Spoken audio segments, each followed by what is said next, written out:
bro, those boys were Gone. rolling, dude.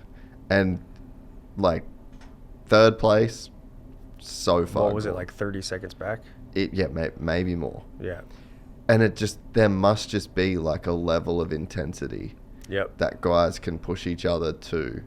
That if you're not in that fight, like, you can't tap in. Like, Yep. you just, the energy isn't the same. Yep. Yep.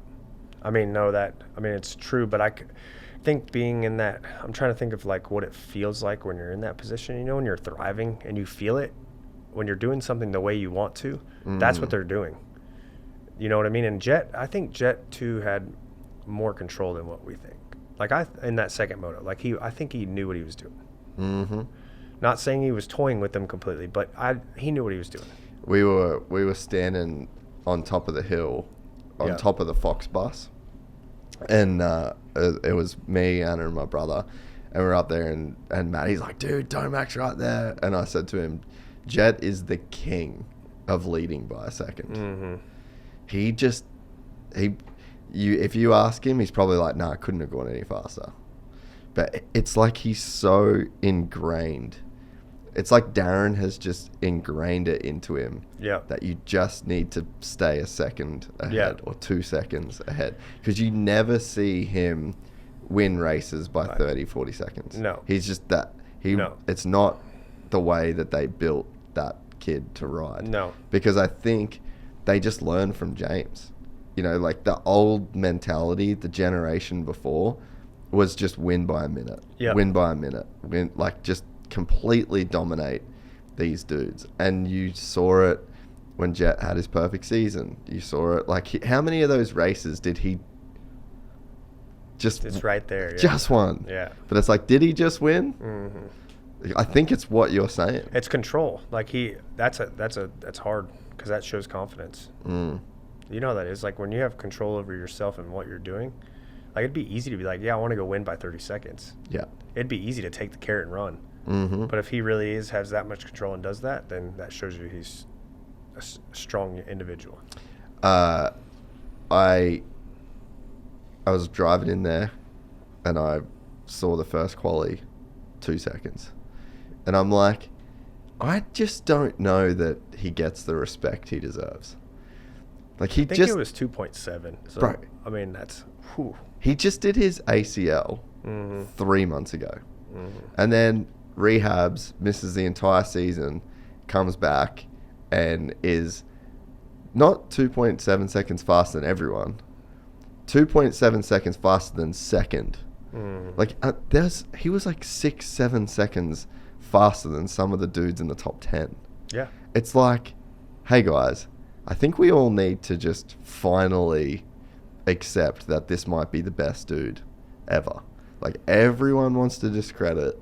Yeah. Everyone wants to say, oh, it's because of this, because of that. I think he's the best. The level he has is unbelievable. I haven't seen anything like it ever. And he's done a good job with, I guess, the challenges he has came to about working on them. Or the weaknesses he has. Because he's had some throughout. Everyone does. And to get to where he is now, you can see that he's growing. And he's in a good spot. You can see it. 100%. You can see it. I feel like he beat Tomac with lines. Oh, after the finish? I don't know if you could see that. I couldn't see that. I know it was super rutted and technical there, but he was going bouncing over and then going into it. He was 2 bike lengths faster than everyone there. Everyone. All just day in too. the right-hander. Just in that one turn. So from I did a segment actually on the stopwatch just to see finish line to like the second roller that they take off on. So literally it's 7 seconds long. It was like 1.2 seconds a lap. Just in that compared to some guys in the top 10. It's nuts. Fuck. I mean, it's a section that's here to the bathroom in here, you know? It's not very far. But why isn't anybody else doing it? Tomac tried to do it too. He couldn't do it. Well, it's funny you say that. So where we were up on top, and so we could see like that whole back side, right? And you know where you go down the hill, left, Yep. and then up the hill. Yep. Jett, like, I think it was 2 laps to go in the last moto. He'd been doing the same line the entire moto, way out in front. And then he just starts switching lines for the last 3 laps. And then the way that he could just flawlessly change to the very inside that no one else was doing, just perfect. But then when Tomac kind of had that second push, Tomac had like 2 pushes at him in that moto. And then the second push, Jett starts going in the middle rut, and then exiting way early and missing all the bumps. And like you could see Tomac was trying to make the same changes and going up that single before the big double up the hill. It was so rough. And Jett just wasn't hitting any of the bumps. And then you could see Tomac was trying to get inside it, it couldn't quite get there, you know. That's a good point. That's a good observation on your behalf, though, because it's actually something I talked to. I'm friends with Whipple, you know who that is? Yeah. We talked after the race, and he mentioned something about how Jett can change lines, and the first time he changes his line, he hits it perfect. And his bike placement, all of it. Yeah. Like, does it with speed, like race pace with Doesn't the line miss a change. beat. Yes. So it's a good point. And so there's that section. And so this is just the sections that I can see, right? So there's that. Then he ends up switching it again and goes to that very, very inside that he hit a couple laps before the first moto. So then he's going up the hill. Then you go down the hill, right? Yep. And you know how you got the left and then the roller? Bro, there were 2 laps in a row. The rut, he went down the hill and then just went, and bounced out of the rut. Over on the backside of the single. Over it. And you could see Tomac was right. It was when Tomac was getting right close. up his ass. Right there. Tomac tried it. Like clipped the top. Just couldn't quite do it. Jett did it 2 laps in a row, and he was hitting the rut so hard that it moves, right? So then he literally down the hill and then goes over the single, scrubs it, loses traction with the rear, and then just goes straight up. And it's just like all of this. It's all feel. 26 minutes into a 30-minute moto with a full-on beast mode charge. Yeah. And you say that because they're 40 seconds ahead of third. Yeah.